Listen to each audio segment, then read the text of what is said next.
teraz niečo aj po slovensky.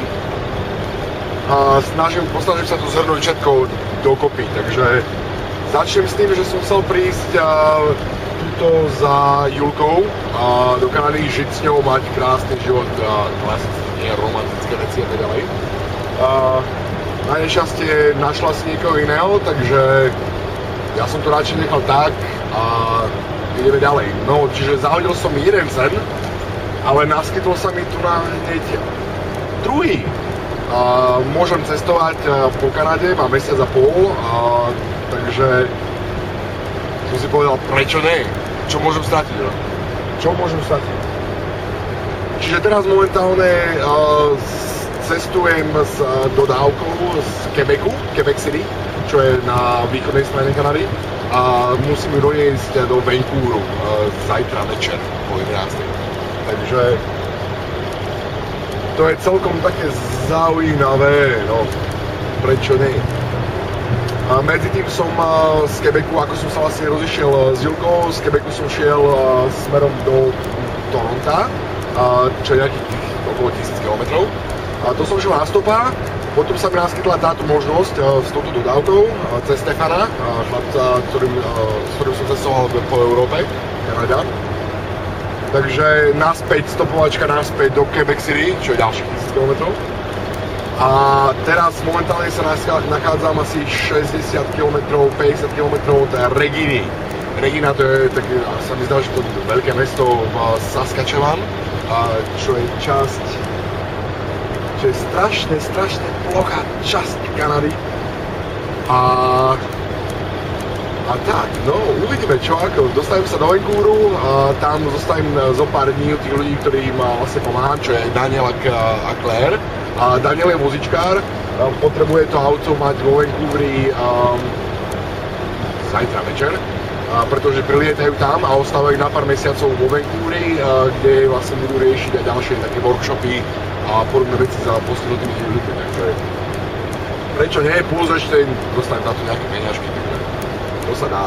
No a potom uvidíme čo ako, strašne veľa riešim couchsurfing, keďže som ostal v Montreali, som spal u Marii, to bola ženská študentka 20-ročná a poskytla vlastne couch, ja som spal tam 3 dní, potom ešte na ceste, naspäť a tak ďalej, takže tam celkom dobrý život, kanadská univerzita, celkom zaujímavé. No a potom v Toronte som spal u Seana a Lukáša. Lukáš je poľský chlapec a Sean Kanaďan. Majú vlastne veľký dom, share house, takže gauč bol veľmi príjemný. Aj bol tam ešte Charles, ešte tiež ďalší chlapec z Paríža. Bláznivý chalani, takže mali sme zo pár jetov, zo pár vín a tak ďalej. No a teraz uvidíme čo ako. Môj ďalší plán dostať sa do Vancouvru na západnú stranu. Odlietam naspäť do Paríža 22. marca. Takže mám prakticky mesiac a týždeň a pol, alebo tak nejako sa dostať naspäť z Vancouvru do Montrealu. Postretával som zo pár super ľudí a fakt som veľmi šťastný, že mám takúto možnosť. Aj keď nemám ženskú, ale tá čo tu? Sebelita po Kanádze, ne? Takže celkom som rád a som šťastný, že pozri tu na pozitívu, hej. Krásny západ slnka za chvíľočku som aj v Regine, no a nemám slov, takže určite do blogu budem písať po anglicky stále a ten upload nemáš niekedy v útorok alebo v stredu. Takže zatiaľ z mojej strany to všetko, budem riešiť ďalšie videjka a tak ďalej. Uvidíme ako to dopadne. A teším sa veľmi, pretože fakt nemám auto, nemám motorku, nemám ani korunu, nemám ani fuka a musím ešte vydržiť mesiac. Takže to bude ďalšia taký ten challenge k tomu všetkému, že prežiť v Kanade. Prečo ne? Zatiaľ sa lúčim a dám ešte správy nejaké neskôr. Majte sa.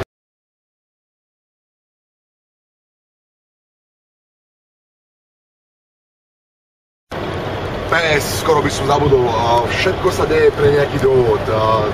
Netreba plakať nad rozliatým mliekom, treba sa postaviť proste a utekať po ďalšie a bojovať a bojovať a bojovať. To som sa teraz naučil a fakt, že idem si za tým a uvidíme, no, krásny život mám pred sebou teraz, že? Takže uvidíme čo a ako to bude ďalej. Takže netreba plakať, treba žiť, na to sme tu, treba žiť život. Čo iné nám ostáva? Čo iné nám ostáva?